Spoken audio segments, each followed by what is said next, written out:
and this is gonna be a real indicator on my age, but it was the first cassette that my What's that? Kevin Hart. Damn.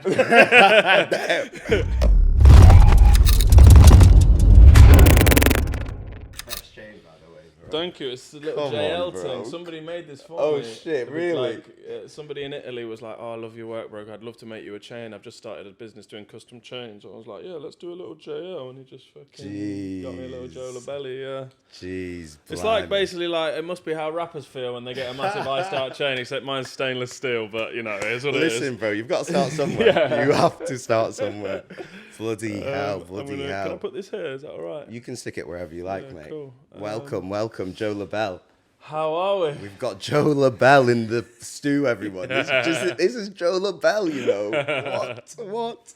How are you doing, bro? You good? I'm all good, bro. To be fair, I'm saying how you doing. We have already spoke about how he is, but you know, we got to do it for you guys. Breaking the fourth wall, You know, got to do it for you guys. But yes, today we have Joe Lobel on My OST. But first of all, you know, we got to give you the intro, guys. So life's a movie, but everyone has a different soundtrack. Welcome to My OST, the show where we get a different guest on and go through the soundtrack to their life and the stories behind it.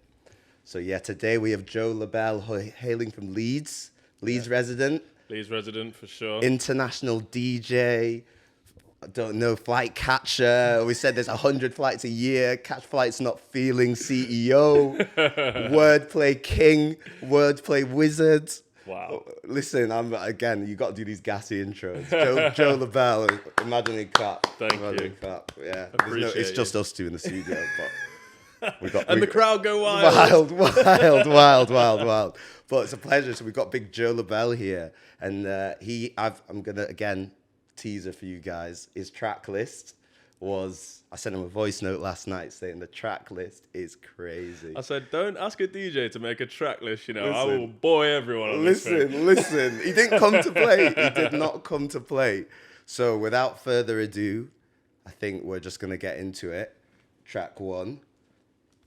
So do you know what, actually, Joe? You're a DJ and, you know, you're on the mic all the time. So give this one an intro. What have we got first up?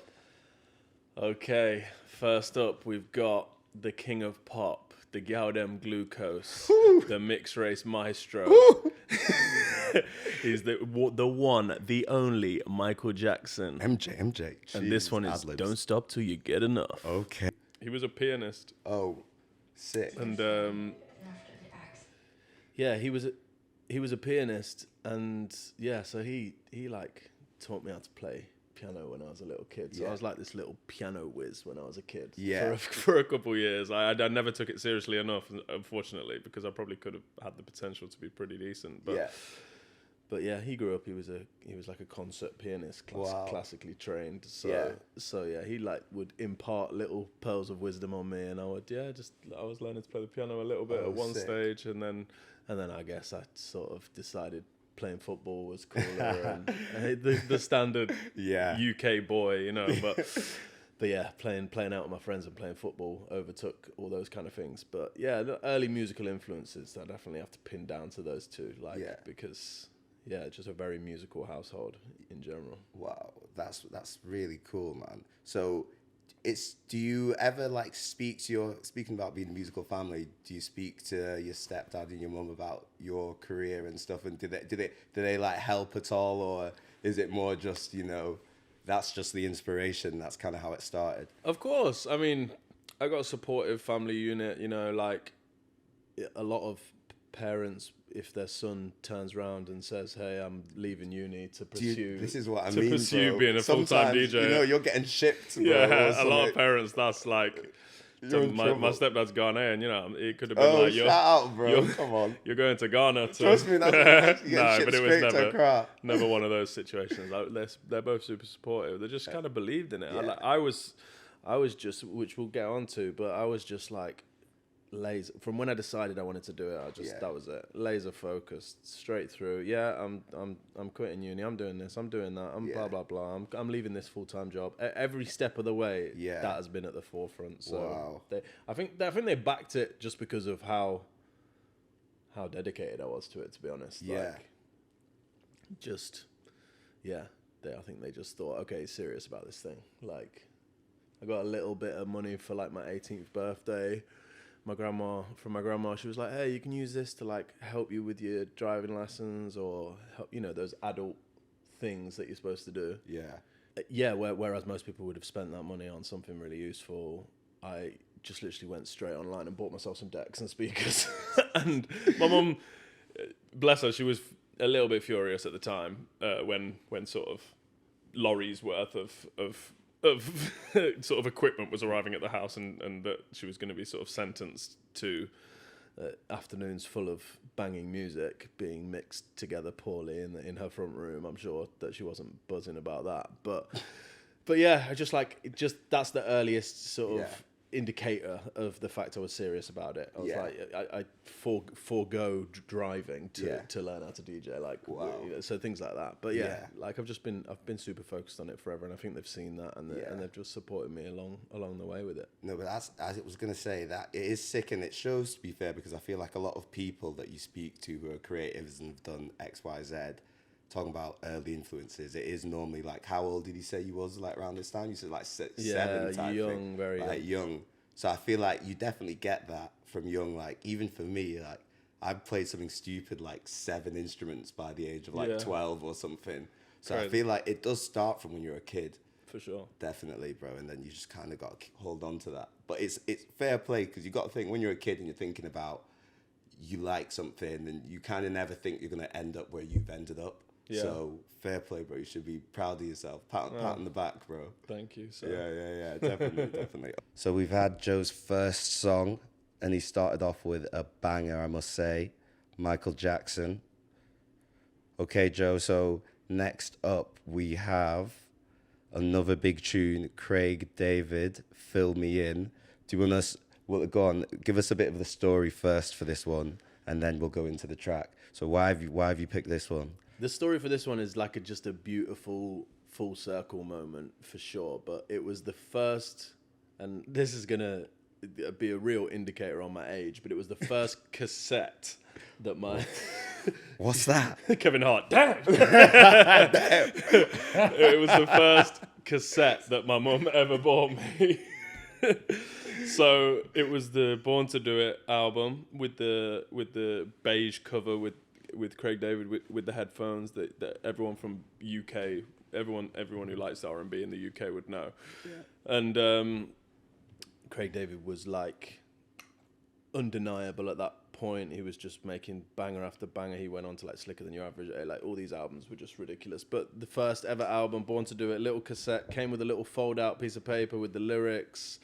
And I was just like, if I liked music when I was 6 or 7, by the time I was 8 or 9 and I got this album and I had the cover and I had the lyrics, like, that is when I really started to be like, wow, music is incredible. Yeah. Singing these songs word for word, and Fill Me In's was, you know, just one of the standout records, wasn't it? So that's why I've chosen that one. But I could have picked any song on that album, honestly. And yeah, my first ever album that I owned, that I could play in my own time, and like the birthplace of my love for music. Yeah. And after we've listened to the record, I'll tell you where the full circle element comes in, because it's crazy to think when you do you know what? I think I know what you mean. Yeah. So audience, you're gonna have to wait for that one. Okay, we're gonna go in Craig David, like millions. In the millions, yeah. I did read that. But yeah, so Craig David, Fill Me In, what a record. For a start. And go on. I alluded to the fact earlier, but yeah, like, crazy to think that that's the first ever cassette that I ever received. And then fast forward in 20 years, probably. Like, my agent at the time messaged me like, hey, I've got this cool thing. It's a little intimate Craig David charity show. It's in Stamford Bridge, Chelsea's ground, and it was like, I'm not sick, but yeah, it depends. But it was in like a function room inside Stamford Bridge. They got a really cool, I think it's called Under the Bridge. It's like a cool bar in there, and he was doing like a charity thing. obviously we didn't get paid for charity, fair enough. And it's just like, listen, the team, Craig's team's reached out. He'd love you to come and play on that show. Sick. So I was like, unreal. So I just went down to London, did that. We smashed it. He smashed it, obviously. It's like flawless. His singing's just a joke. And so that then starts this relationship of, okay, can you warm up for, in conjunction with an artist called Nipper. I don't know if you know. He's an R&B, UK R&B artist broken through now. He's awesome. But with me and Nipper, ended up being the warm-up act for Craig David's arena tour, which was like arenas, 18,000 strong arenas in the UK. And then from that, Craig David had his Ibiza residency, and he'd pull me out to do like frequent shows in Ibiza. No way. And then from that, like to the point, building a relationship with the team, to the point where I'm like applying for my US visa to go and DJ in America. It's tough to get those. You have to have, I don't know if people know, but you have to have a load of background information about who you are and why you deserve a visa. And then the sort of icing on the cake is to have like these expert witness letters, basically. And it's basically people with high statures in the industry that you're trying to get a visa for, just corroborating the fact that you are who you say you are and that you deserve one, basically. And Craig David wrote and signed a letter saying, I've worked with Joe in this capacity for this many years. Bro. And like, I messaged him after and I said, look, like, it's crazy. Like, you're the first album I ever had as a kid. And the fact that you're signing on the dotted line to say this guy is who he says he is, and getting me across the line for my US visa 22 years later, is just crazy. That is crazy, bro. Think about, again, going back to these times when you was listening to these songs and like you was in that age, you would have never headphones on, singing every lyric from the little booklet. You know what I mean? You was just one kind of kid listening to him, and then look what went on to go happen. Like, it's crazy. Yeah, small world, man, but crazy, like full circle moment. Really, really nice. He's a really lovely guy. His team is all awesome. Yeah, he'd do anything for anyone. Yeah, just can't say enough good words about him, basically. Mate, that's so good. And I feel like that's another good, because I was thinking about it before you was coming on, and I was thinking this will be a great ep for any aspiring DJs. That I would say definitely. So it's interesting how, you know, you do one thing and then it leads to another thing and then it leads to another thing. That's why they just say you gotta just make the moves, isn't it? 100%. Take chances you get. You gotta like. And if you think about it, all of that came from me driving to London, getting a hotel, DJing for free. Yeah, that's a complete loss exercise. Exactly, you know, like I go all the way down there, play for free, stay for free. Like fuel, all of that stuff, and that I was not popping back then. So like that might be 500 quid. There's not really 400 or 500 quid I had in the locker. And that's just taking a gamble. And believing in your own source and being like, you know what, if I go, I know it's going to lead to something else, and I'm going to prepare and I'm going to smash it. And then it did.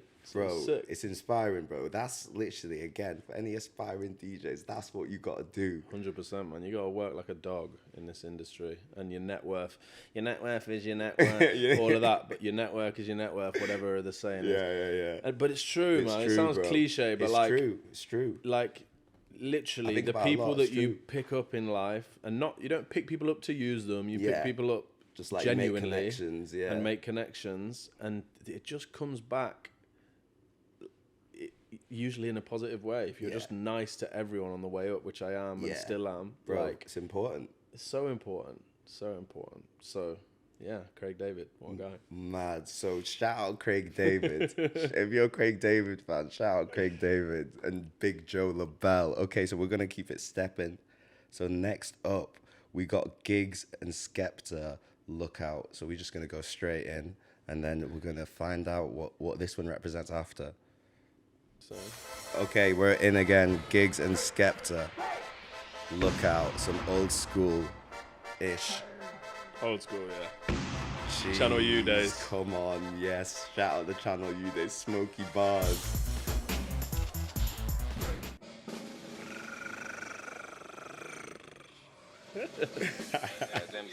It's accurate, you know. This beat.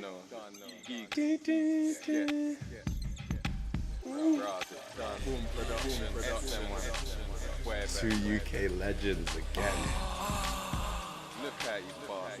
These US beats almost. Yeah. Bro, I remember there was that phase when all the UK rappers was jumping on US beats. Like Talking the Hardest is a US beat. Yeah. That's right, it's me. It's a Dre beat, I think. My big 4-5's got a flea in it. The UK anthem. Got one Mac, got 3 of them. Then you won't see me again. Tried to get the Y in the B again. Just got some high grade from Vesra. I'm a real G, so I got a little extra. I like hot Man, girls I love cause I'm this shit. extra. So raw. Thought about my light eat, then I text her. This is before all the money. Trust me. These guys were just doing it for the love of it. Trust me. Even like going talking about like the fashion and stuff as well. Yeah. Like Skepta dresses really different now, obviously. Yeah, I know. High fashion only. Trust me, bro. Strap a big boy spliffs at a nester.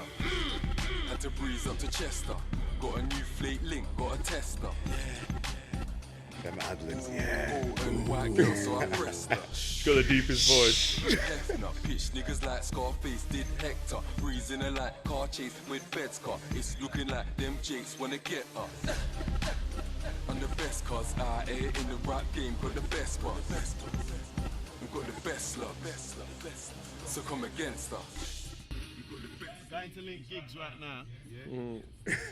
Microphone champion, the album. Man's gonna go fucking link gigs right now. Wherever This is the mad music. You know what? I don't even remember this video. I just used to listen to it on my Sony Ericsson Walkman phone. Oh, It didn't man. have all this bit in. Yeah, mate. Look, No. this might sound a bit cheeky, but I don't even try if I'm gonna make it look easy. Hey. Skepta comes in the dirtiest bars, bro. So sick. Mate, I'm telling you. Mate, These tunes called Look Out, it's on there. Skepta, man. He's the best. Mate, whip. Yeah, Look little at- R8. Look at the R8 on the block. What is this video? This video's a mad video, isn't it? Oh, but also, shout out Jamal Edwards from SBTV. Yeah, crazy. R.I.P. bro. Moment in history was. Yeah, bro. He's a big inspiration for what I want to do with the media stuff with the brand, to be fair.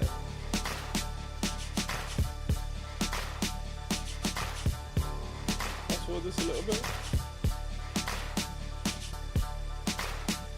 This is the hard shit. Makes you wanna lick out a cartridge.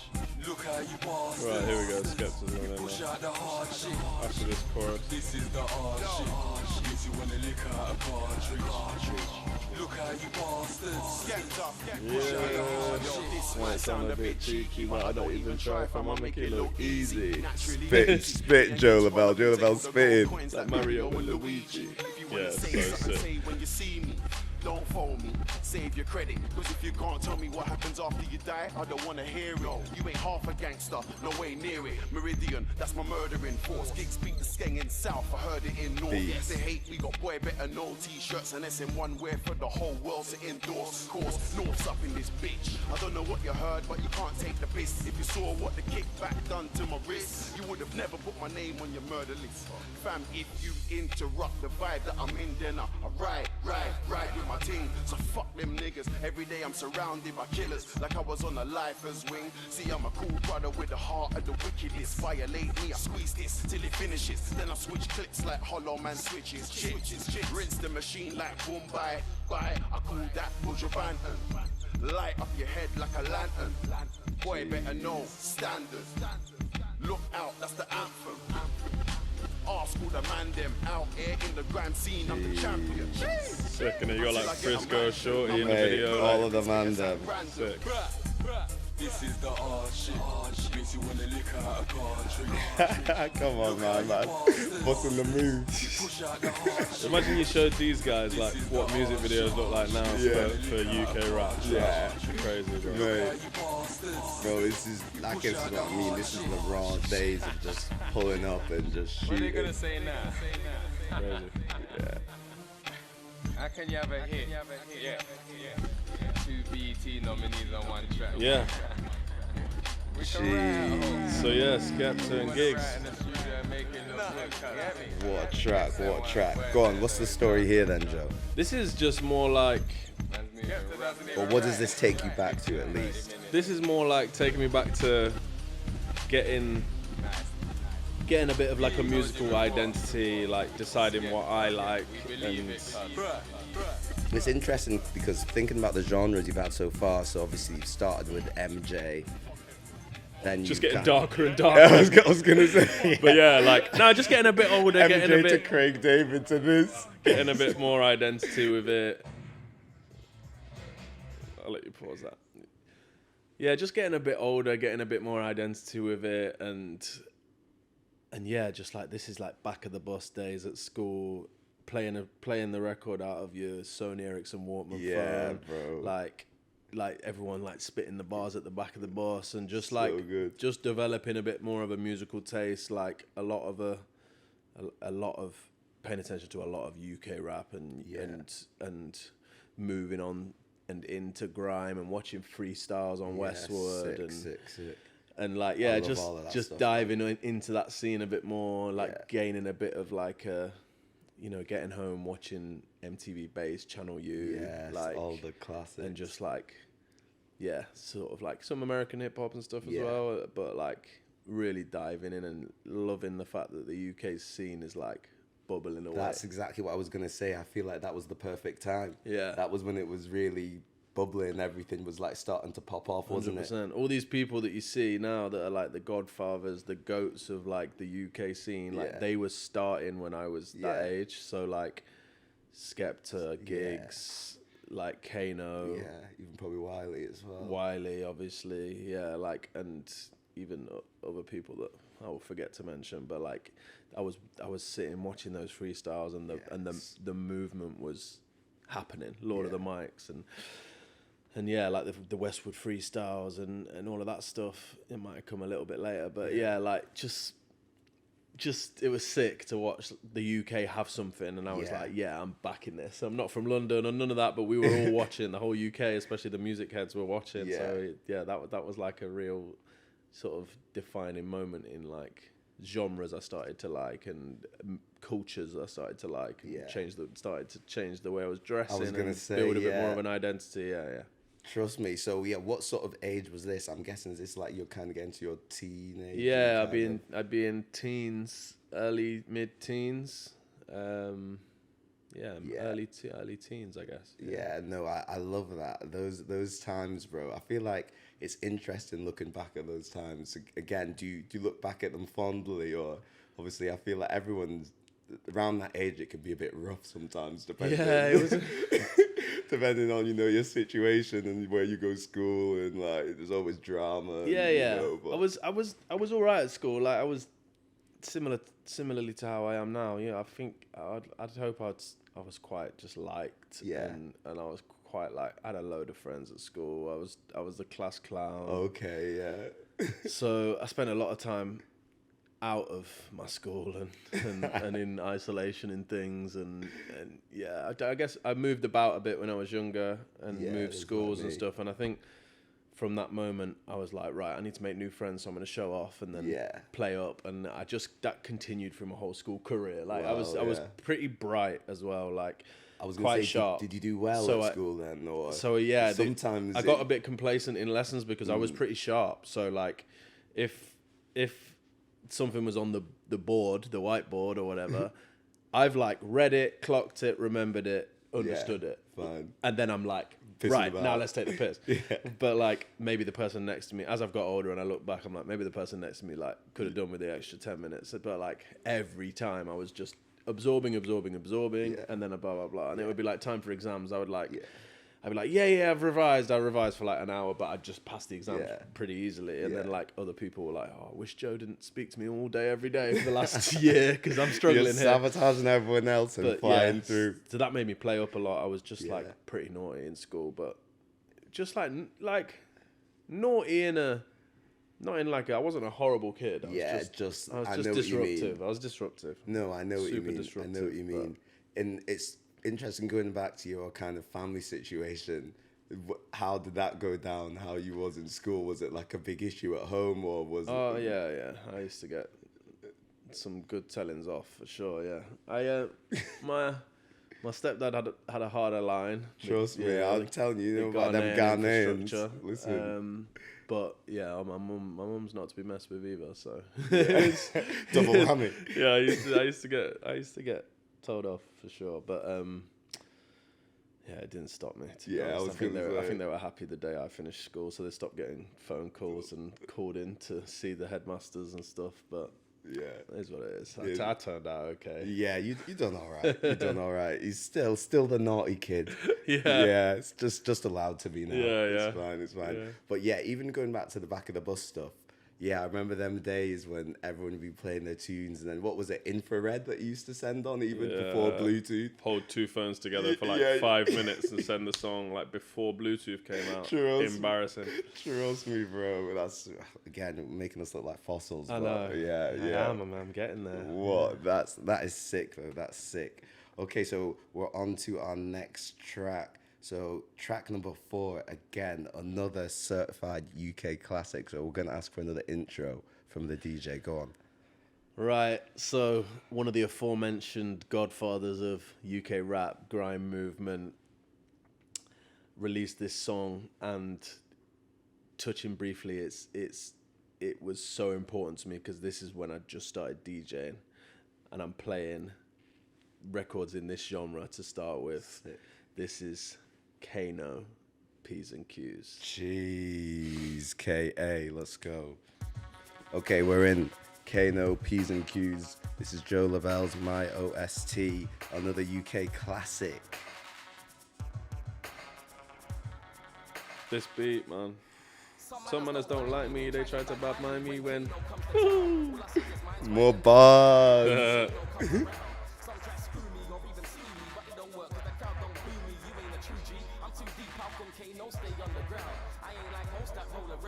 Mate, look how young he looks. I know.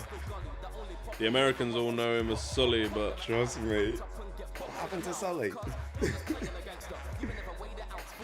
This is how we all know. The little Sully.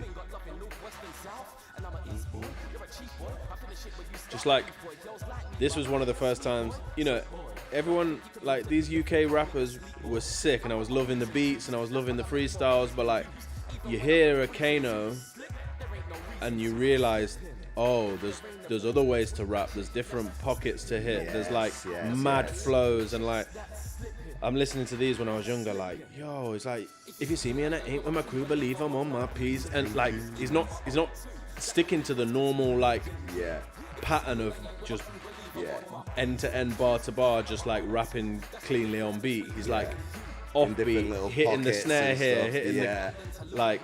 So this was like an eye-opener. I was like, wow, this guy's incredible. And there's still a big fan to this day. Yeah.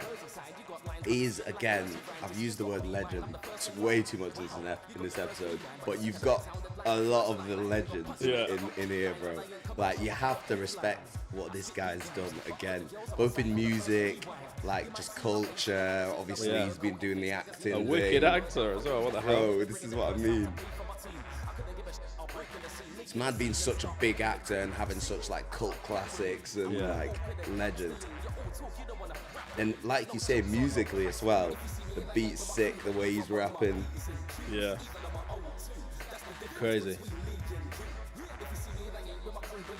And these old videos again. I know, but you can do, it's funny because we're going in chronological order. You can see the videos get a little bit higher budget. He's got cameras on a gimbal. He's got trust me, bro. He's got these little POV shots. Yeah, and like, bro. Mike Skinner there. Trust me, you can actually see the difference from like, even like from the SVTV just handheld point and shoot type thing. This is a bit more of a production. Mate, I didn't even know Mike Skinner was in this as well. That's sick. Mike Skinner, another legend, bro. Yeah. Mike Skinner was in Atu's, nice. Streets, so good.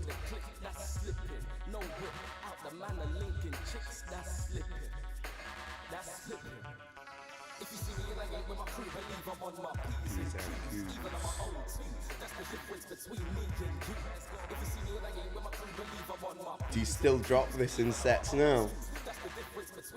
I haven't for so long. You have to be in a specific room to be able to get away with dropping this now. Like, not that it's not a classic, but you need people of a certain age. It needs to be especially with you doing loads of international stuff. Yeah, I couldn't get away with playing this in America or in places in Asia or Europe. But like, if I had like a sidewinder crowd or an old school, slightly older crowd, big stage, like I would run this for sure. Mate, that's sick. That's sick. So yeah, tell us about these times and what it sort of makes you think about. So you said this was when you was really delving into DJing. So what sort of age? This was... So had you left, was you still at school at this point? I was still at school, yeah. I was maybe... I downloaded a program onto my laptop, like a entry-level DJ program. I had no songs on my laptop, nothing, but I was like, let me just download... DJ. Yeah, virtual DJ could have been it, I think. And I was like, let me just download a program. I don't even know where I even heard about the concept of DJs or DJing, but I did somehow. And I was like, let me just download and then download some songs and see how I get on. And I started, because all I was listening to at the time was this kind of stuff. I just started experimenting with mixing them together and mixing like grime beats and grime vocals together and just like, so that was the kind of, this era is the inception of me DJing basically, because I was so obsessed with the music that I was like, let me just start trying to weave it together, and then horribly, might I add, like I was going to say, you got any of them early mixes? Oh no, that's 4 or 5 laptops ago, but yeah, just the early sort of start of me mixing records together with some house music, because my mum's a big house fan. But yeah, I started off with these. They're like 4x4 beats, quite energetic, and I was that's how it all sort of began, really. That's why I put this in. That's so good. So these days you was in Leicester, and then was you like in my mum's front room? In the front room. That's sick. Did you? So was this just at home practicing at this point, or did you manage? Were you doing like house parties or like what? So any stuff outside of the gaff? Of course, I spent the customary year or two at home practicing before I showed anybody that I was doing it, because it was obviously embarrassing to start with. But yeah, then you graduate the normal sort of process that probably most DJs do. They DJ on their own for a while, get themselves to a point they can mix some songs together. Then they show a friend that they can do it. Then I remember linking up with a couple of lads in Leicester who also were doing the same thing. They were trying to DJ, and I was like, oh well, I'll come and practice with you. And then I'm showing them what I'm doing on the laptop. They're already on decks with CDs, and I'm like, oh, what? I didn't even know that you could get from this to that. And then they were like, yeah, you put it in like this, you cue it like this, and then you change the speed like this. It's the same, but it's it's physical. And I'm like, oh, okay. So then I'm like, right, I'll have a go on your CDs. And I'd spend every day, I'd go to the same guy's house, and we'd just mix the same 30 songs together, but like just in different ways, and just getting better and better. And like, so now I've gone from like just playing about at home on my computer to linking up with a couple of lads and doing some like actual mixing with like CDs and stuff. And then that was the start. And then these guys that I'd gone to spend some time with, they ended up putting on their first events.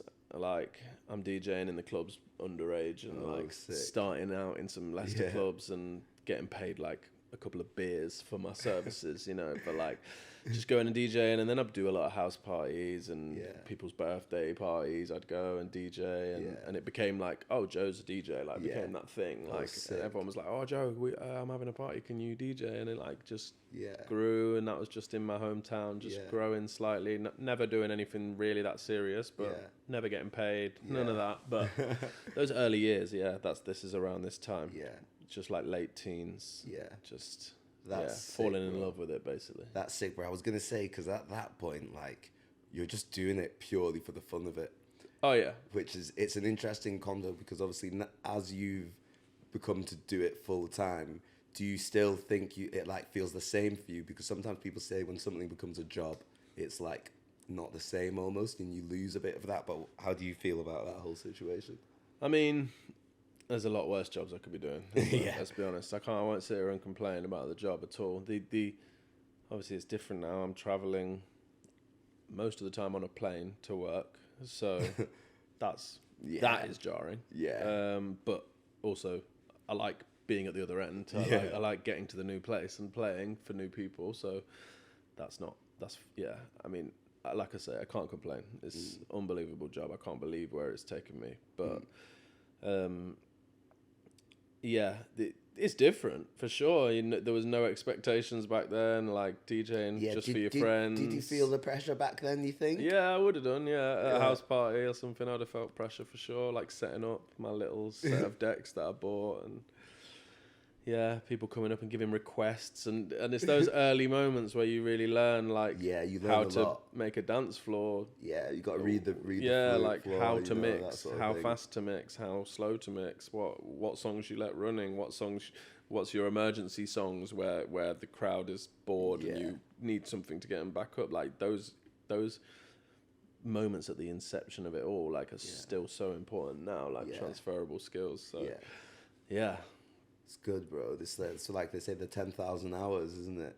Yeah, and the rest, for sure. I've done at least 10,000 hours. You've done your time, bro. Yeah, for sure. No, that's sick. Okay, so we're gonna keep it stepping. So we're switching genres here, which is interesting. That's one thing I've liked about your list. You've taken us on a little musical journey. Yeah, this is a real left turn, but I'll explain why.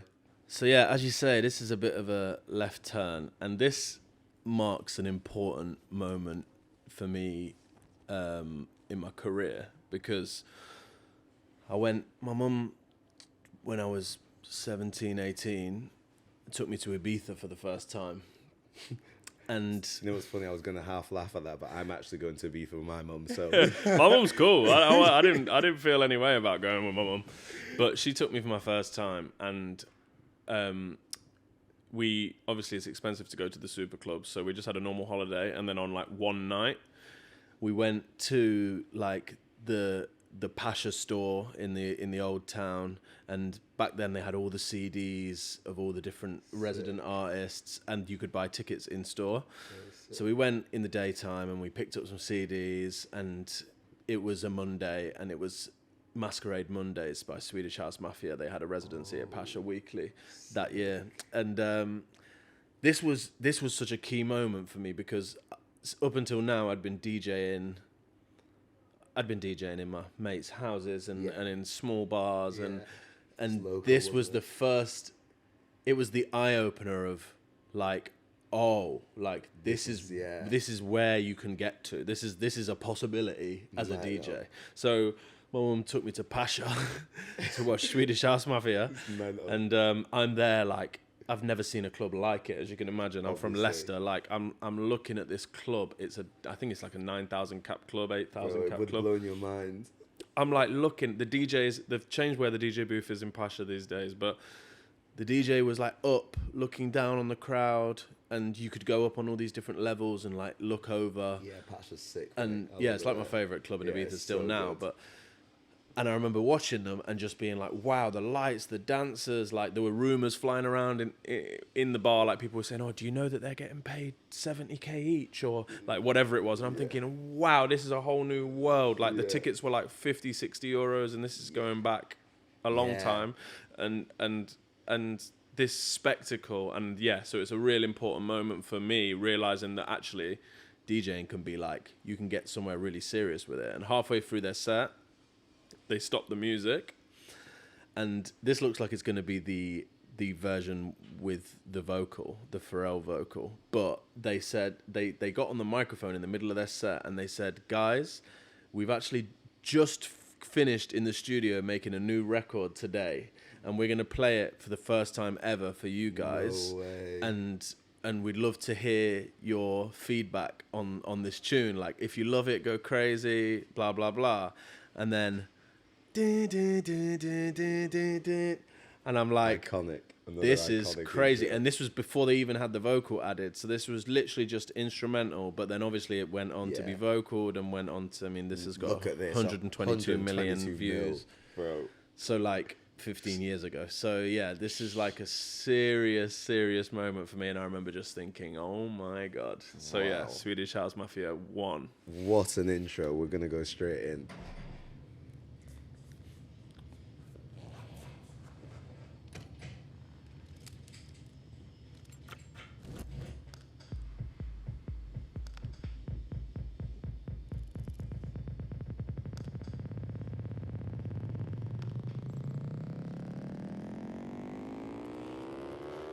So good. This is sick as well, this vid. I've never seen this video, to be fair. Him doing it.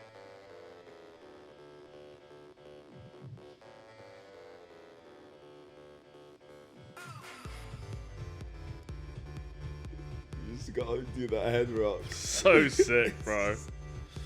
Mate, I remember this was another anthem. Another anthem. And like I say, it's a left turn in terms of genres. Yeah, but a bit different. It was more learning what a DJ can be, and don't get me wrong, I think a hip hop DJ would struggle to be doing a weekly residency in Pasha for 250 grand a set, but it showed me that there are big clubs, there are crazy crowds, there is levels to this basically. Yeah.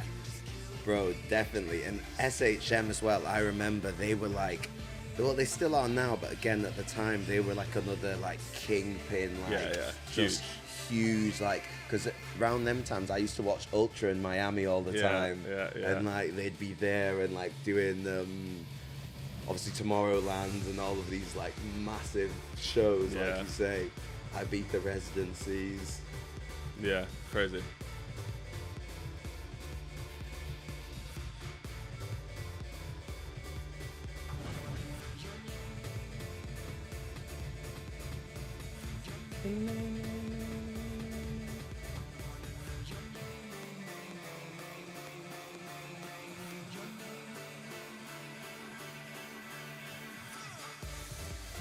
So good.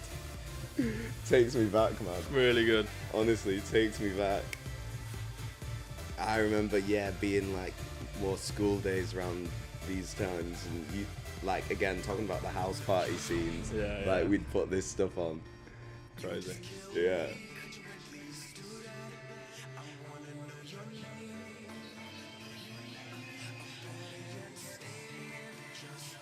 You even forget that Pharrell did this. Oh no.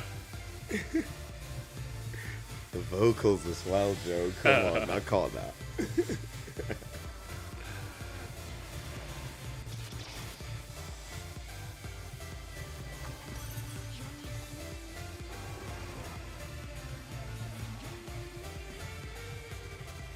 Yeah, happy memories, man.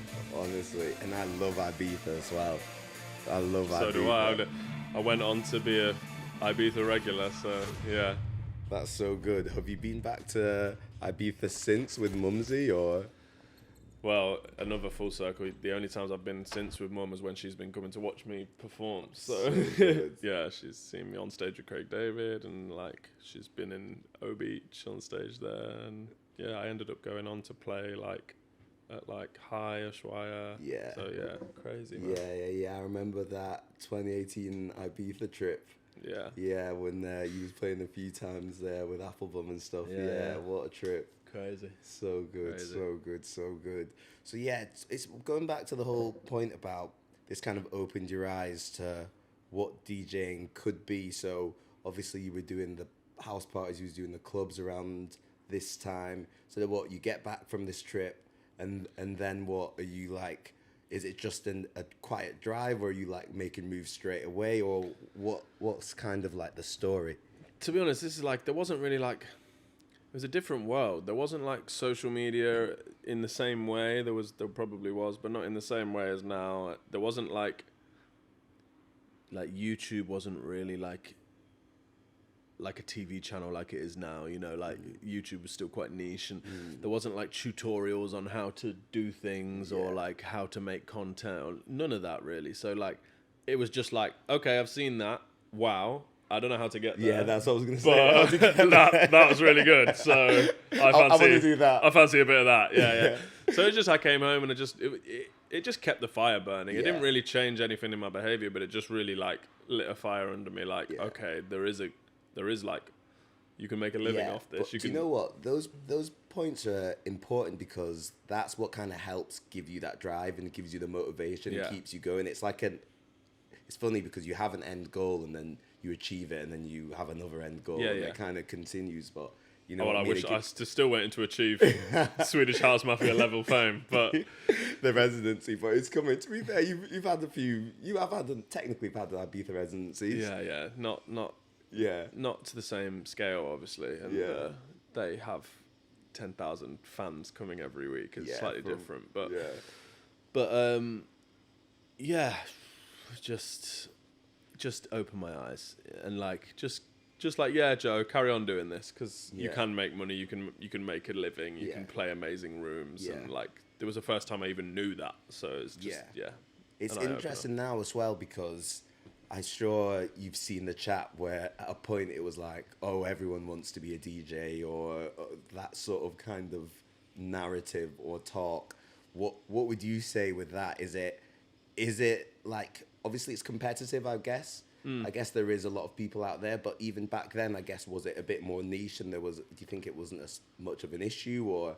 Yeah, going back to the fact that there wasn't 15 tutorials on YouTube and going back to, it was quite gate kept by like the DJ community. So like finding out how to do things, like right now, if I was like, oh, I wonder what this echo button does, I'd just go, obviously I wouldn't have to now, but if I was starting again now, I'd just go on YouTube and be like, what does the echo button do? And then there'd be 150 tutorials telling you about the echo button and all the things the echo button can do. Whereas I'm just like, I had to learn by just pressing the button and hoping for the best.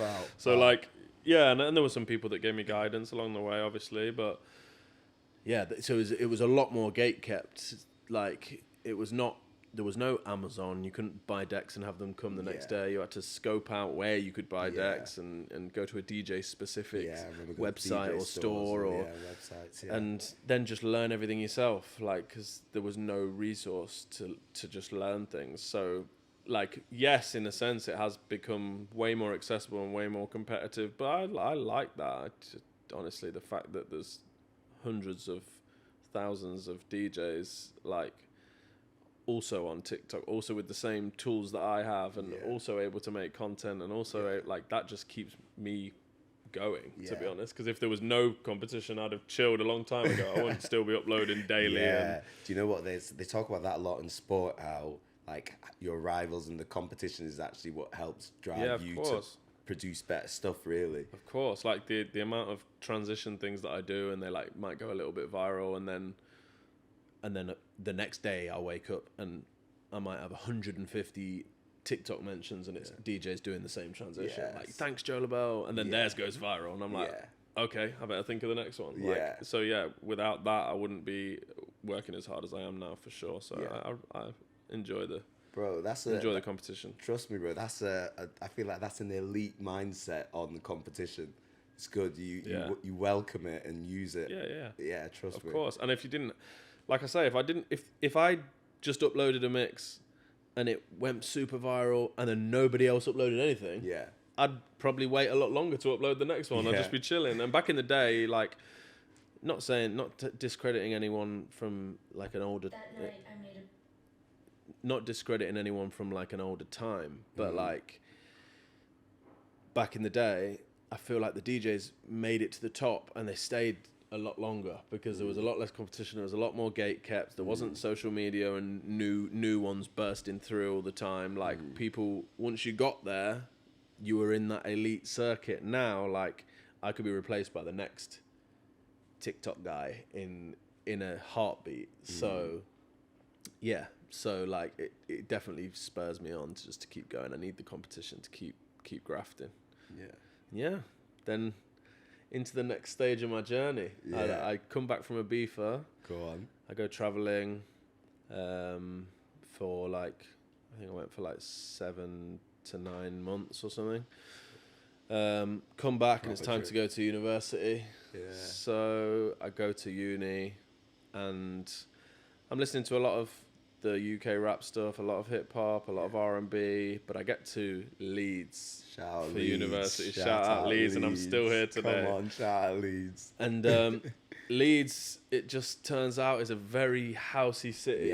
We're going back 15 years when I got here, and like there's a plethora of house events, house DJs, house parties, it just was ingrained in this Leeds student scene. So I'm like, right, well, I like house music.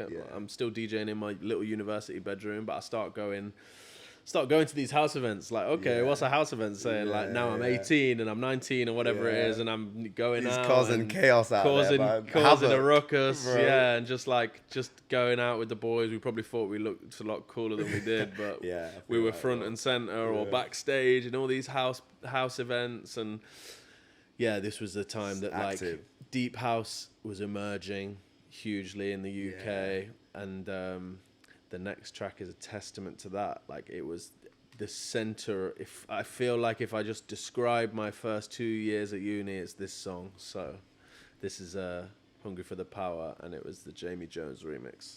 This is a banger. I've even got this in one of my mixes. That's how you know. Right, let's go. So good. This is why we've got the other camera. I might have to start busting some moves.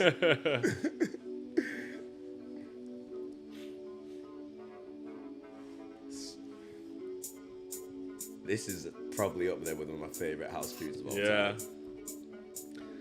There used to be a... Jamie Jones legend as well. They used to... Because I was still DJing at this point, and there used to be a song called... It was an edit of Say My Name by Destiny's Child, and it was by Cyril Hahn. Mate, I've got it. You remember? Banger. And those two tunes I remember was when I started like working out about keys and musicality, and this song and that song were the same key. And it goes, say my name, and I'm playing that over this, and I was like, I was in my uni halls thinking I was a genius, bro, mixing these two songs together. Mate, the room was on fire. There's just me in there, but it was going crazy. But like just house music and going to a load of house events out very late, going to after parties, this whole world. And Leeds was like a hub. Like, you might go and see... Student city as well. Yeah, you might go and see a Jamie Jones or a... I can't even think now, but all the Seth Troxler, all these house legends that are still going now, like MK when he was a bit more underground. Like, and I remember like there were like house parties in Leeds where you go see MK at Min, and then MK's at the house party after. Yeah, do you know what? And he's DJing. I remember them days because even when I was at uni, it was a scene.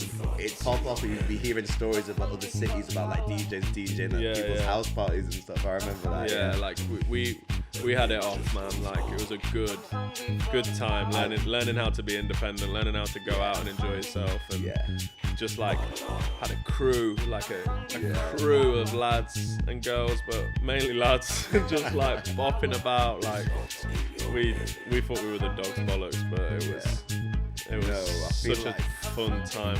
Trust me, bro. That's what I'm gonna say. Looking back at uni, I bet you had such a good life. I know I had a great time. Yeah. And I know from even just being from the distance from you, I'm sure you did in Leeds as well.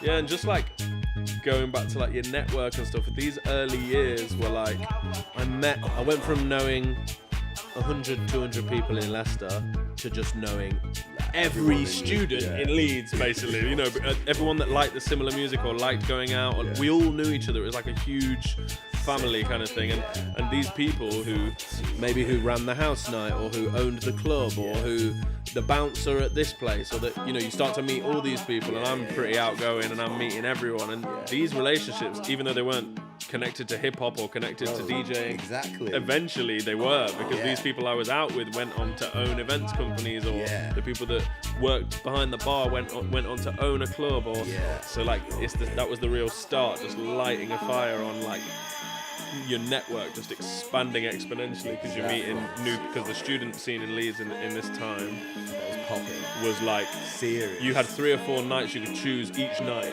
So it was like, should we go to this or this tonight? Should we go to this or this on Tuesday? And like, this is like every night of the week. Clubbing was just crazy. Yeah, mate. Them so you're meeting so many 6 people. nights in a row and something stupid. You're meeting so many people, and just like,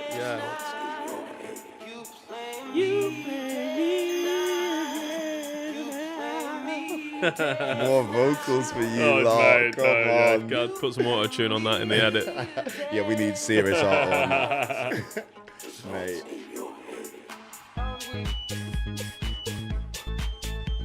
I spilled my drink on myself. Wow, I got 2 gassed. Mate, what a banger. You're taking me back, man. Yeah. I needed to be in those house parties with you, man, it bro. was I bet heavy. you was shelling them. Yeah, and this is the thing is I'm going to the nights and then I'm DJing the house parties, and then and then like the promoter from that night might come to the after party and it's like, oh, you know, Joe's got a bit about him on the decks, and then all of a sudden it's like next week you're warming up this thing, and I'm like, oh yeah, well I know I'm playing house at this after party, but I'm actually a hip hop DJ. And like, oh, okay, we need an R&B DJ for the R&B room of this, and this is how it all began. Like my first year of uni, and then I started going from just being a party goer to a party starter. Party starter. Wow, that should be my new tagline. Trust me, mate. Mate, that is sick though. But I feel like this, a great conversation so far. But this is a masterclass, I think. Again, talking about young DJs coming up. Again, the concept of putting yourself out there and basically just, it's like a concept of just do. You know what I mean?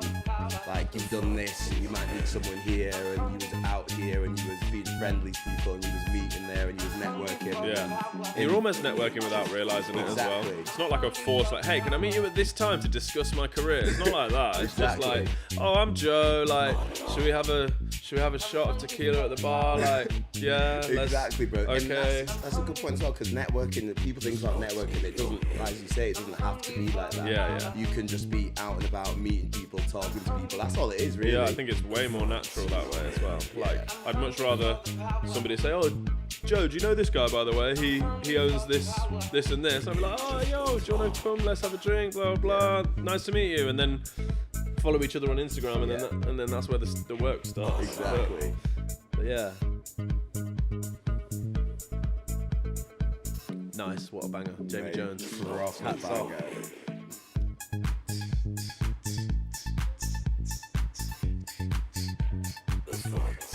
So good. Deep house. This was a real era of music.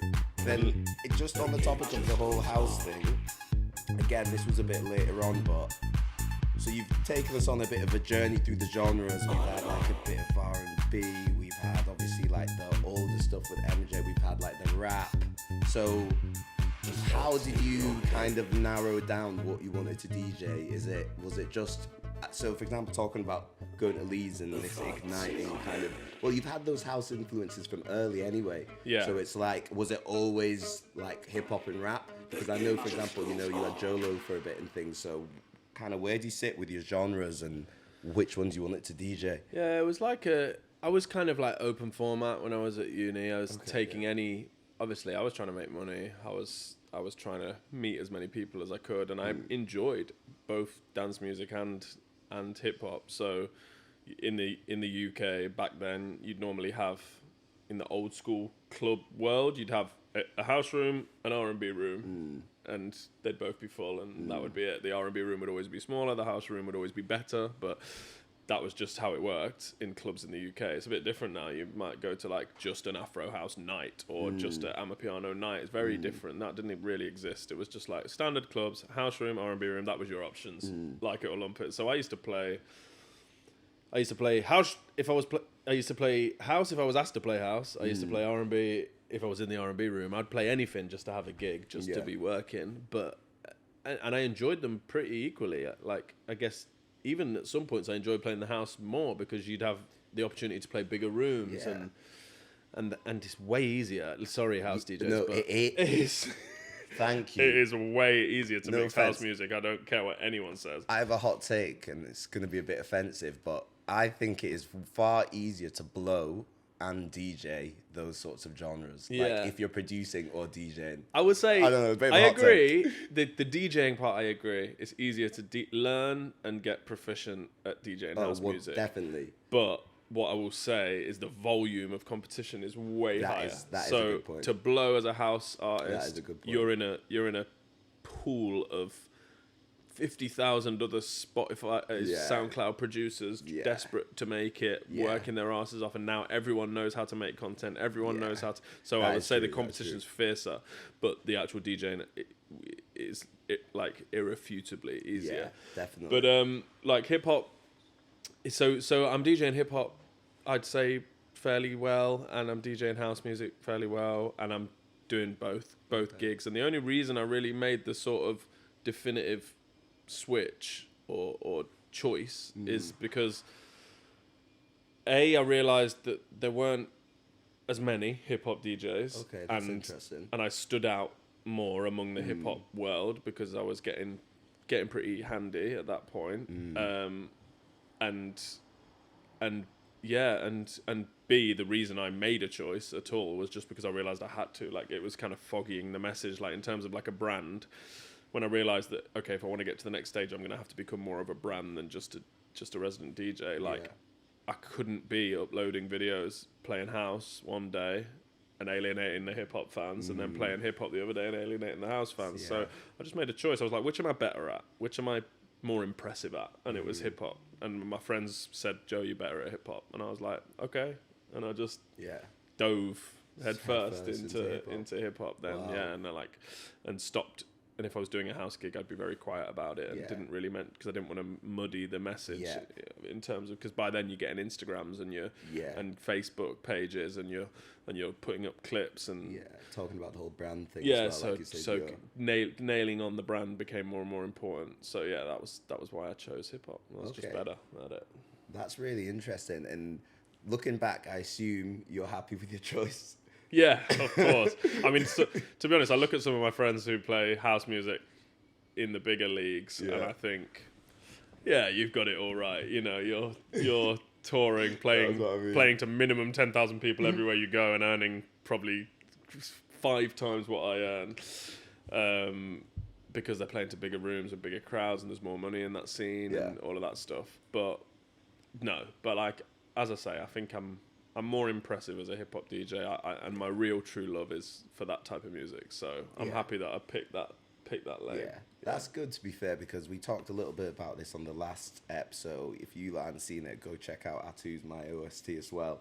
But yeah, we were talking a bit about this kind of idea about creativity, and it's interesting about how, say, if you were with a major label and they might have forced you into doing one thing if you're a music artist, but obviously being a DJ, it's a little bit different in terms of you might get a manager, but it's a kind of different sort of pressure. So you were free to you made a strategic decision, it kind of seems like, but at the same time, it was the one that led you.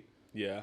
It's because, for example, if you're saying, especially with how good you are, do you think you're talking about how you maybe could have gone down a different lane, and maybe you would be doing bigger rooms, and maybe you would be doing this and that? Maybe, but who's to know? Exactly. I wouldn't beat myself up over it, and I think just play the music that you truly love and listen. Like, I like dance music, and I like going to Ibiza once a year and having a big one at Pasha, or going to see, go to a festival and get in one of those tents and turn up. Like, don't get me wrong, that's not lost on me, but the music I actively seek out on YouTube, the freestyles I watch, the interviews I watch, the music I play in my car, the music that I'll sit and listen to all day long is my hip hop, R&B, Afro, like those kind of genres. So that's, you have to, if you're going to do it every day and fly across the world and do it when you're tired and do it when you've got no money and do it when you've got no crowd, you've got to be loving what you're playing. Exactly. So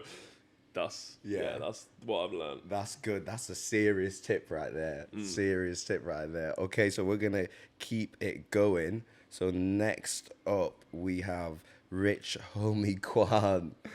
Another legend, Rich Homie Quan-ish. Well, depends on what circles you might call him a legend. Do you want to give us an intro here? This is a bit of a random one. It's more of a personal one, but I'd made that choice now by this point. Yeah. I'm going down the hip hop route. I am fully diving into, I say hip hop, I'm using it as an umbrella for every genre under the sort of, in the black sort of music of black origin, sphere. Yeah. But this song, this was more just me and the boys, if I'm honest. Like, I'm at uni, I'm DJing in my student accommodation, and I used to we used to have house parties. I was starting to play in clubs as well, but I loved it so much I'd DJ any occasion. So I might do a house party for everyone, we'd pre-drink, then we'd all go to the club where I was DJing. So I'm at that stage now. I'm doing 3 or 4 weekly residencies. I've decided I want to play hip hop in the main, and this tune. I don't know why. It just sprung to my head because the chorus says ooh ooh ooh ooh, and the boys just used to walk through Leeds just singing this. But honestly, like I think we went on holiday once and I made an after movie of our holiday. This was the song Obviously. I put on it, and we were Song just of like, the trip, yeah. we were just, it was one of them song of the trip vibes, and it was Yeah. just like marking my sort of hip hop era. Yeah, that's sick. It's sick when you have a song which marks the trip as well. Yeah, so yeah. I love that. Right, let's get into it. And then Think it's a game.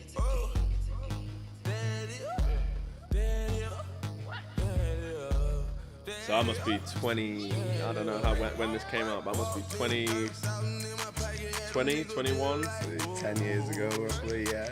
Yeah, okay, even older, 23. I remember this. And now the videos are a bit more glitzy. Yeah. But also, it's interesting going to the whole US rapper versus UK rapper thing. Yeah, I think there's also a bit of a difference There was there. a financial difference for sure. Yeah. Not so much now though. Yeah, Central Cee would spin some of these guys. Trust me, bro. Cent, I need that money, man. Cent. Trust me. Give us a tenner, Cent. Lend us a tenner.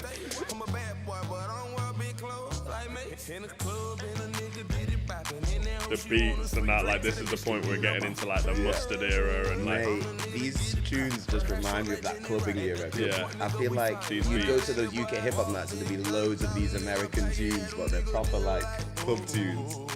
Yeah, bangers.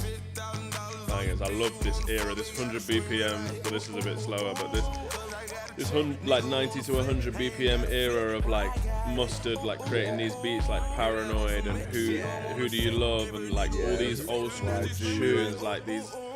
This was such a sick era, and this is like I was spoiled when I started DJing hip hop properly because there was just tune after tune after tune after tune. We struggle nowadays, but Yeah, I think you kind of talked a bit to me about this, but yeah, it's interesting, and most people probably don't think about this, but as a DJ, the songs that come out in a year are like your bread and butter, if that makes sense. course, So yeah. if it's a bad year for music, it's almost a bad year for you in some ways. especially when you're like supposed to be known as a guy that like always makes a fresh wordplay routine with whatever the new song is. When there's no new song, I'm like struggling. Like, what am I supposed to? How do I create?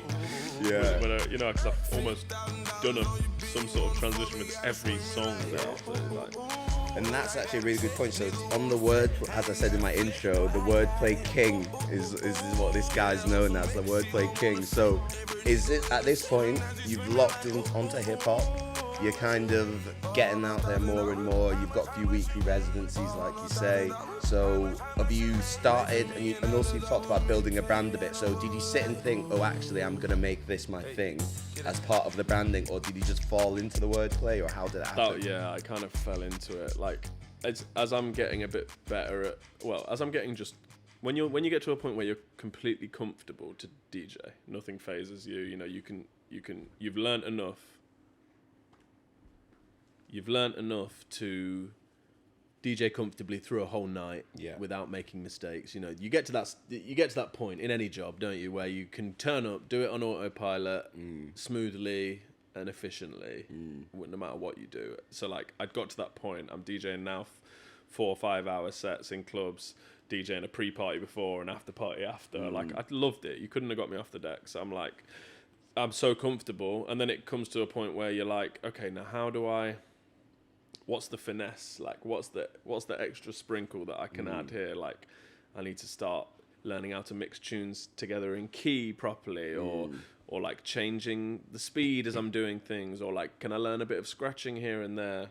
And then another thing that I was trying to add to my bow was like these little mixes where I was connecting songs by the words, and it wasn't like a new concept, but like, it wasn't a concept that was like just being done routinely by every DJ. It was like you might hear 1 or 2 DJs online and they're doing these little routines and the words are connecting. I'm thinking, oh, that's cool. Like, and I know songs. I know some songs with some words in. Like, let me have a go. I know some words. Yeah. So I start. It wasn't as much of like a key anchor point of what I did like it is now, but it was just like, yeah, I'm gonna have a couple of those. And every time I was doing one, I'd be like, yo, listen to this though, and I'd like do the word thing, and they'd be like, yeah, that's cool, and then I'd carry on with my set. But like, now it's become to a point where almost every video I upload is some sort of word or tone play routine, like because I've learnt that that's what the sort of my algorithm favors. But yeah, so I'm just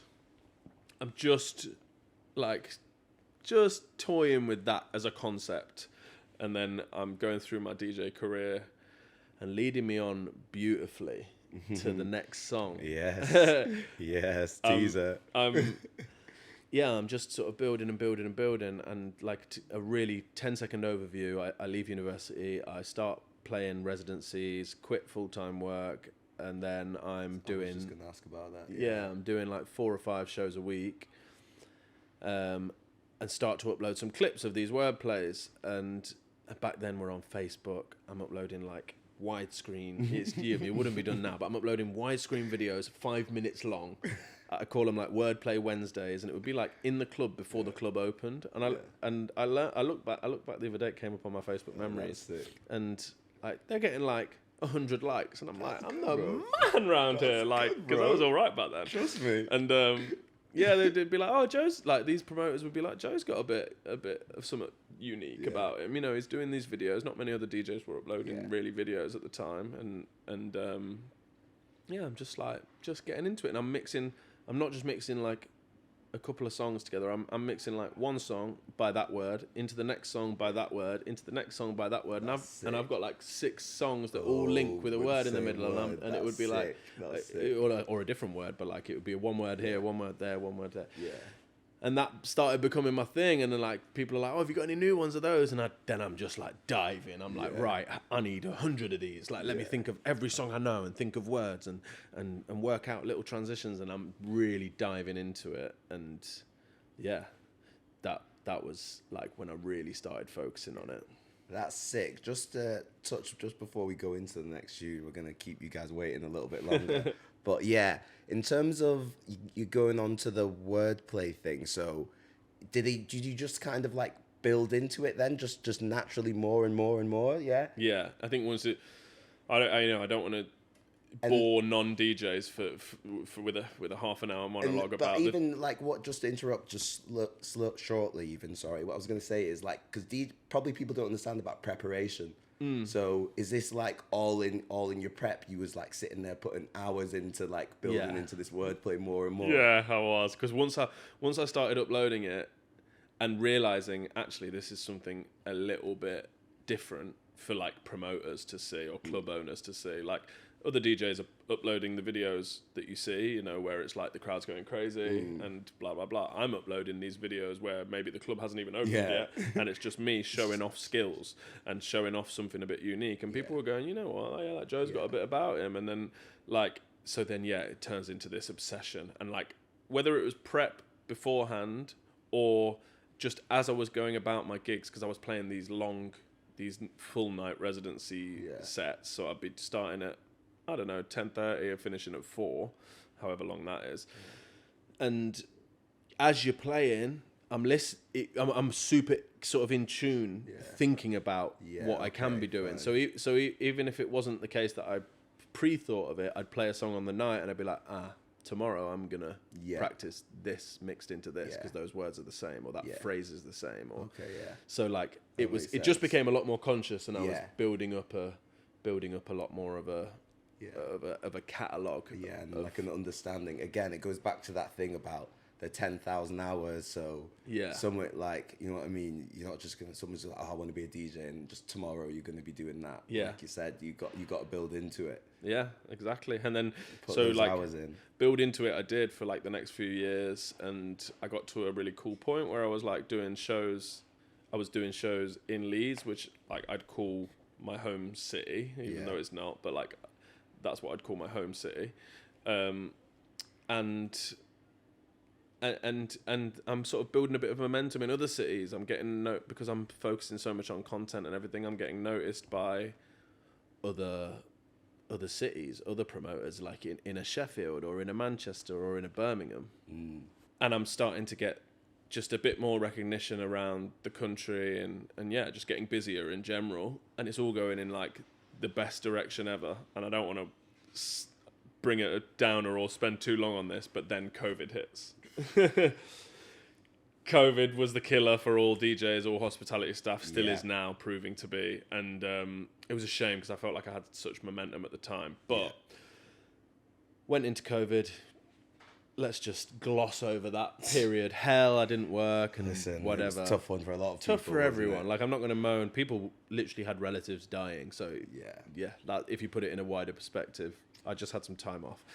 But then I came back and I'd had 3 years to think. I'd had 3 years to prep. 3 years of missing what I wanted to do. 3 years of practicing transitions. 3 years of, like, reevaluating how serious I was going to take this on the other side.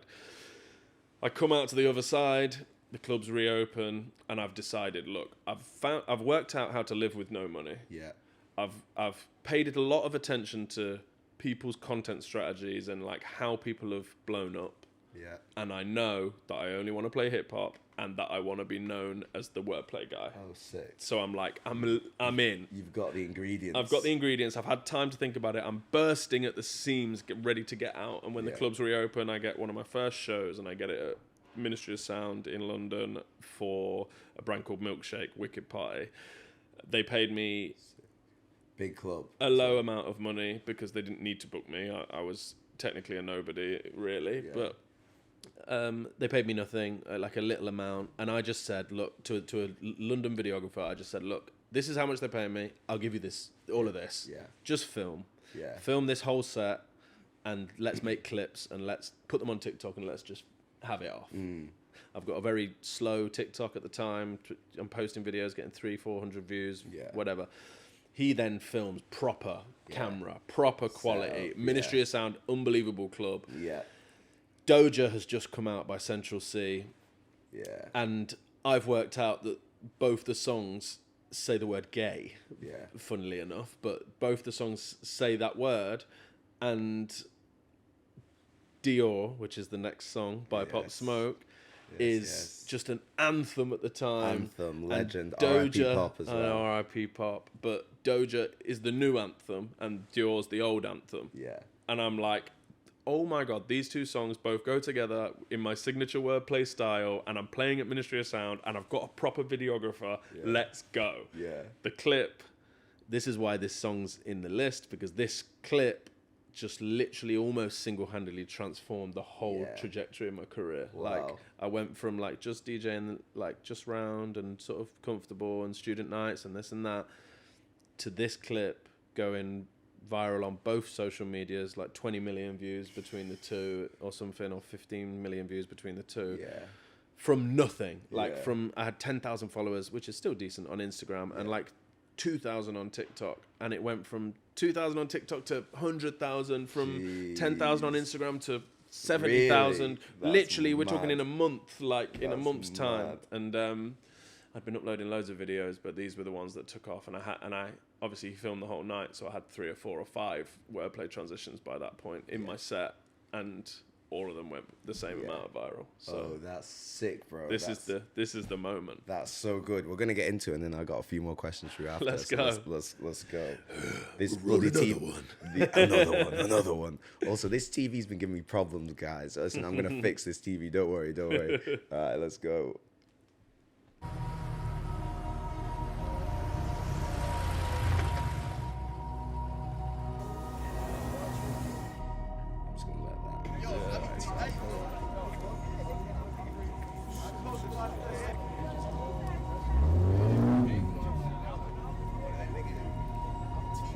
Another legend.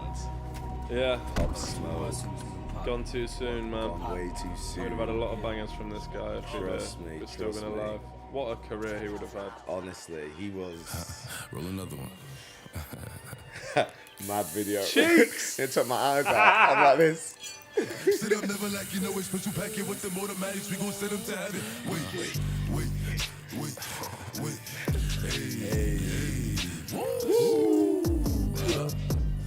Come on, man. Trust me, it's too good. Turn this one off. She like the way that I dance. She like the way that I move. She like the way that I rock.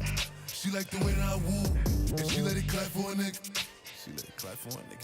And she throw it back for a nigga. Yeah, she doing back for a nigga. Michael Mary. Billy Jean. Christian Dior. Remember them Dior trainers, them see-through ones, man. Man, everyone loves that. Yeah. See them loads. I remember I bought them. Really? Yeah. Wasted money. What was it? Was money a bit better around these times, or was that looking what there? Not enough to be buying Dior trainers, to be honest. One of them ones. Yeah. Oh yeah. There it is. When I hear this, I hear your mix, which is crazy.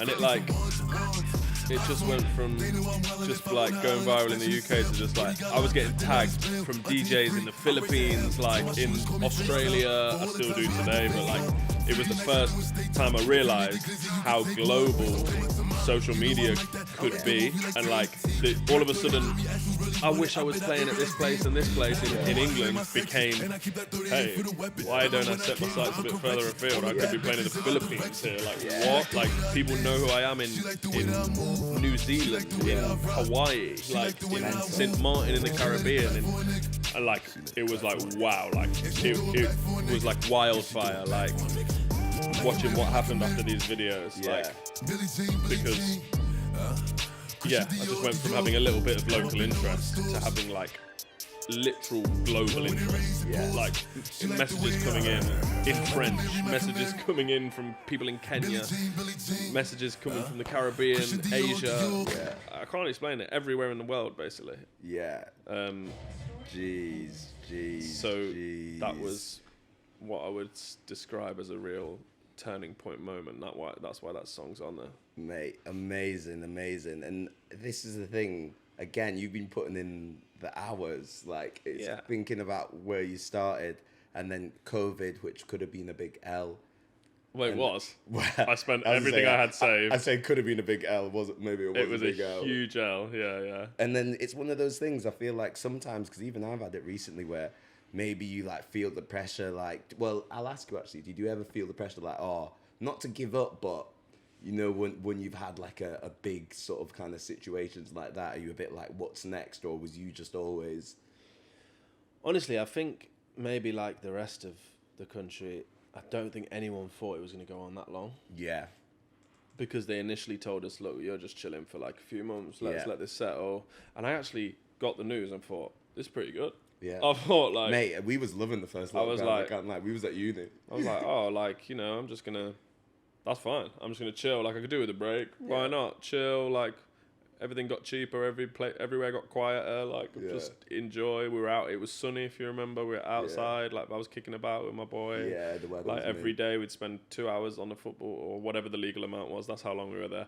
Yeah. We'd spend a couple hours outside just playing football.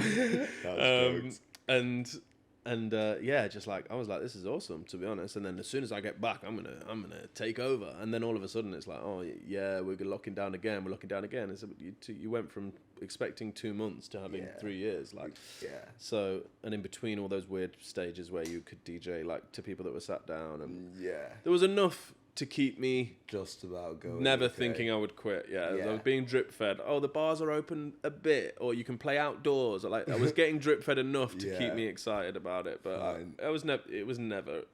I mean, don't get me wrong. I did other little jobs I had to in the time, and did some decorating with my mate. He's like a painter decorator. I went and worked for him for a bit. Did some delivery driving. Did all sorts. Just to make ends meet. And then. It was never in question. As soon as it came back, I just used the time to build like a bit of a game plan, to be honest. So that's good, bro. That's good. Yeah, literally made the most out of a bad situation. And then again, that's another thing that people maybe didn't realize. But you had to do other things to keep yourself going. You did, but you just come back to it. And then you said that Ministry of Sound gig was like what, right after COVID? Pretty much, yeah. I think we opened in like the June, July, and this gig was in like a September.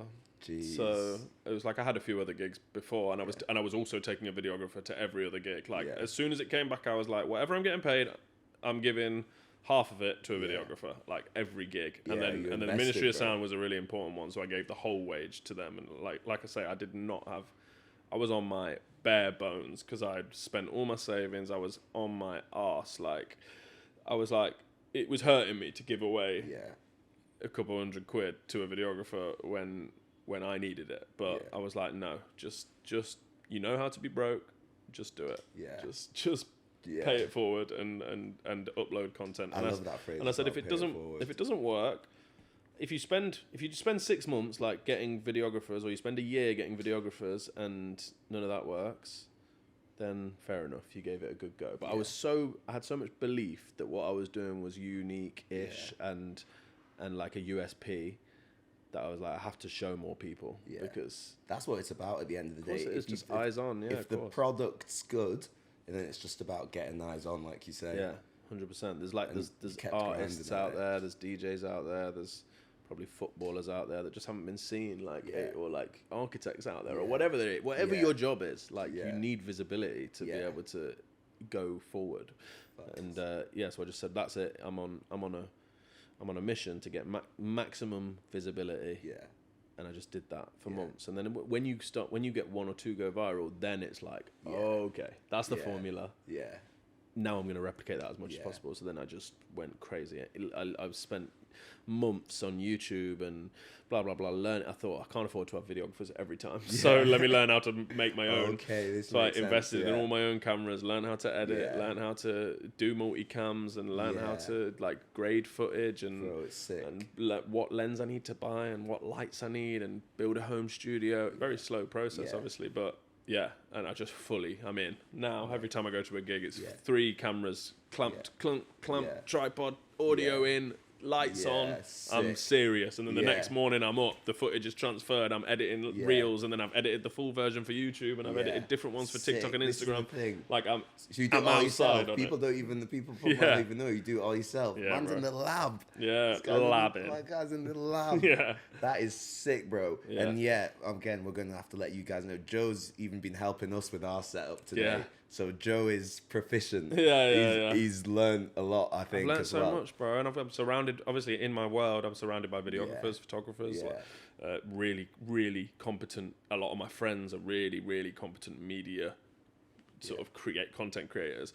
So it's like, one of them gets a text from me daily or weekly for sure. Like, yo, how do you do that? Oh, what did you edit that with? Oh, how did you make that effect? Oh, I'm just asking about. I'm just absorbing always.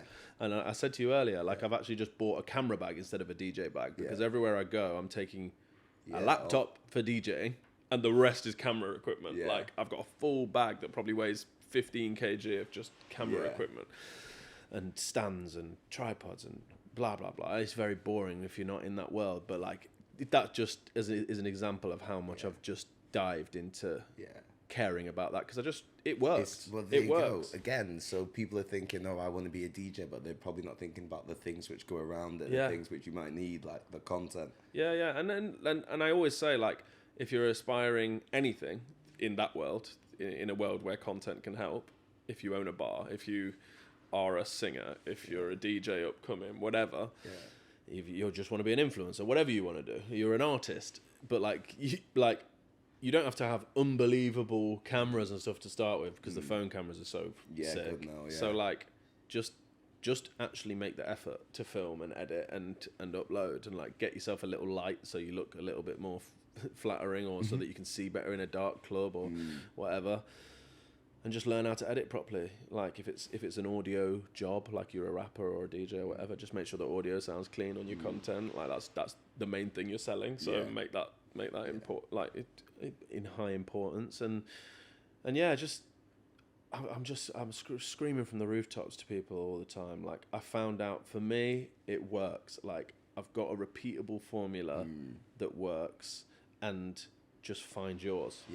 If you some people I see, like rappers and singers that I know even, and I see like they'll upload 15 different clips of them singing, so they've got the consistency part going, and then there'll be one where they're stood outside with the boys, and the boys are drinking and smoking in the background, and they're rapping, and that one gets 10,000 views. I'm like, that's the one you need to do, bro. Exactly, like, bro. That's the forget the rest. Do 40 of them now. Like in different locations. Like, that's what's resonated. Go for it. And I try sometimes. Some DJs have got really famous for just doing cool blends where they've mixed two songs together and they bop about in a studio, and that's cool. That's an art in itself. I do that, nobody cares. Like that's not my area apparently of TikTok or Insta. Like people would be like, yeah, that was all right, Joe, but show us more wordplay. Like, so I've worked out that that's me. If you're a photographer and you always take landscape photos, but you take one portrait and everyone's like, wow, the colors, this is amazing. Yeah.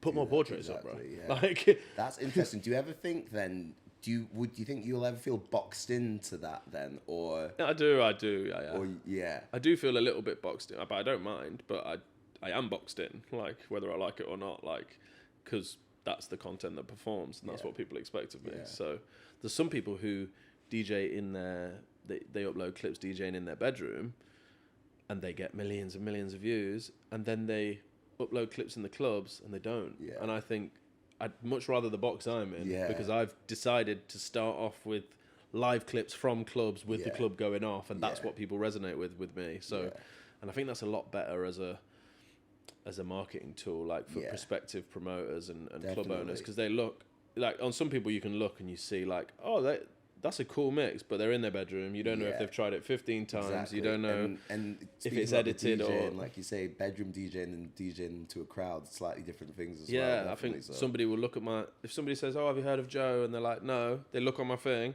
Okay, that was him in Portugal the other day. That was him in Bali. That was what it looked like when he played in Dallas. Oh, yeah, that was Toronto. That looked really cool when he was in Ibiza. And they can see the crowd. They can see me. They can see the club. They can see that... I haven't been like, right, guys, I got that one wrong. I'm just going to do that again. If you can all just dance as you were. Like, this is live, one take. And I've just gone for like... Some people, I get criticism in the comments like, oh, that could have been cleaner, that could have been shorter. This might be the first time I've ever done this in a club. I've just uploaded it the next day because why not? But you know, whereas some DJs, you know, you might comment, oh, that's amazing, that's perfect. Yeah, maybe they've tried it 15 times. They're at home in a studio controlled environment with where they feel chilled and they've practiced and then press record. You know, it's not like that. It's raw. It's live. It's real. Yeah. I think, and again, speaking about that, we've been doing loads of research recently with the business of family doing that authenticity. I think that's what people want to see now, even with like the rise of AI and music's a whole different conversation, but I think people want that authenticity. And even like talking about the whole remote situation and COVID, I know the clubs struggled and things, but I think hopefully at least the fact that you're doing stuff to people as well is like, it makes a big difference. It's connection. Somebody said like every TikTok or social content you make has to like either inspire, educate, or make someone laugh. Yeah, I've seen that. And if you can hit more than one of those with a piece of content, so like if you can educate someone and inspire them, or you can make them laugh and inspire them, or whatever. It just, your content has to make people feel something, no matter what you do. Value, isn't it? So like, so the DJs that are sat at home, maybe the thing that they're making people feel is nostalgia, or oh, I remember that song, or oh, like I remember when I used to go out, or Flex is doing that. Shout out Flex like killing it in that game, like Raymond like killing the mashups, and then like maybe if you look at mine, it might be like, oh yeah, like I can't wait to get back outside. Like those, I can't wait to be jumping in a mosh pit. Like, I can't wait for the weekend. I'm going out. I can't wait to hear that new song that came out in the club. Yeah, bro. Like, or like I can't wait to go to that festival. So yeah, you just invoke some sort of emotion, and then I've started a little series more for the DJs on my TikTok called the DJ Group Chat, where it's more talking to camera pieces, and it's just like, DJs, what do you think about this? DJs, what's your favourite this? DJ, what mashup's killing it in the club? DJs, do you like to prep your sets in advance? Or, you know, so doing it, making a bit more discourse and a bit more of like a family. But that's sick. Yeah, so just try and hit those angles no matter what scene you're in. Honestly, like you could be like a dentist. Yeah. Some of the best performing dentists in the UK are killing it on social media, bro, and that's trust me, they are. Yeah, definitely, bro. My friend's a dentist. He works at Rue Dental, and he's like super focused on social media because it's so important. Yeah, it is more and more in everything now. In every role, there's chefs on there. The list is endless. Lawyers promoting themselves on there. Literally, you get everything on socials nowadays. Probably bin men, bloody everything. Yeah. But whatever you do, those are the rules. Like, make sure you hit at least one of those things. Yeah. Like, No, facts. Well, Joe, we've come to that point. The victory lap. The victory lap. The final song.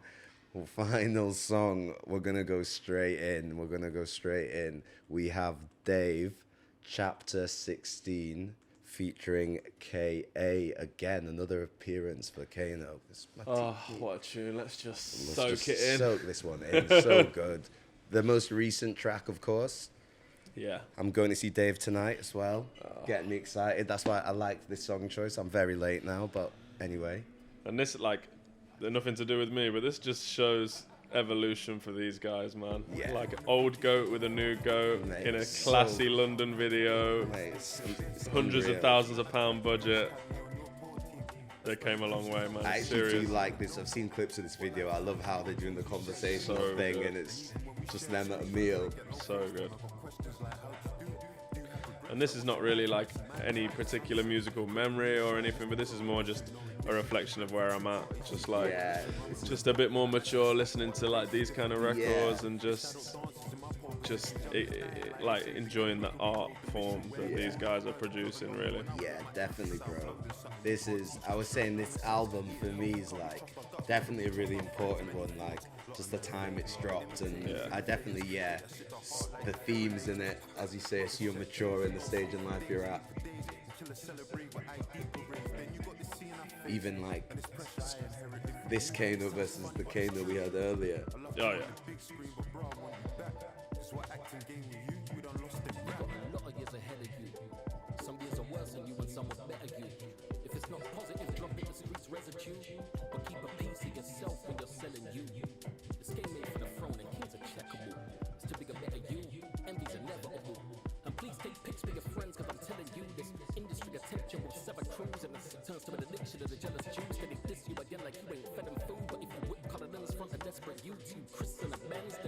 Still talking about Kano's flow.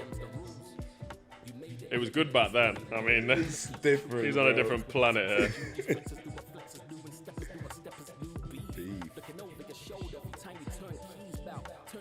I was in awe when I heard this, honestly. Yeah, it's so good. I love conversational rap tracks as well, where they're going back and forth. Like the art in it to like have it good musically, but also be a conversation, and the like substance to it. It's genius, really. Like this isn't the type of feature where you've done your verse and sent it over and they've just done their verse. This is like a collaborative effort. They're in a studio together. You can just tell they're just a little Magnum and a smoke if they smoke, and just going back and forth, trying to outdo each other. Just mega. Trust me. And James Blake, that guy, he's too good, James Blake. The background vocals. Yeah, he did a good job on the production on a lot of these. Yeah, I think he executive produced the album. Yeah, that History song at the beginning. Hey, History. I'm looking forward to that tonight. Trust me, History. Jeez. Will they remember me, Dave? Yeah.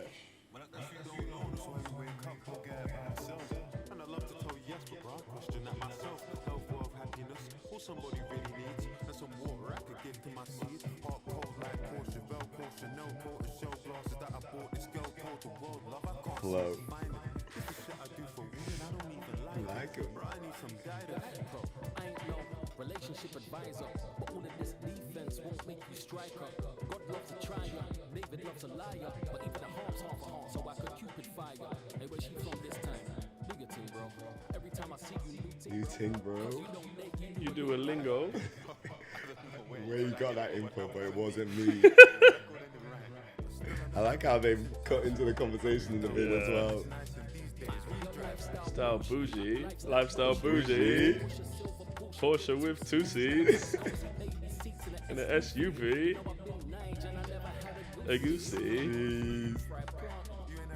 Pepper soup. And it's planting. Jeez. Can't put soup in the middle of Greenwich like I'm a real Ghetto ghetto youth. Even Kano's going bop, bop in the back. Eyes in the back of my head. The interior red. Oh.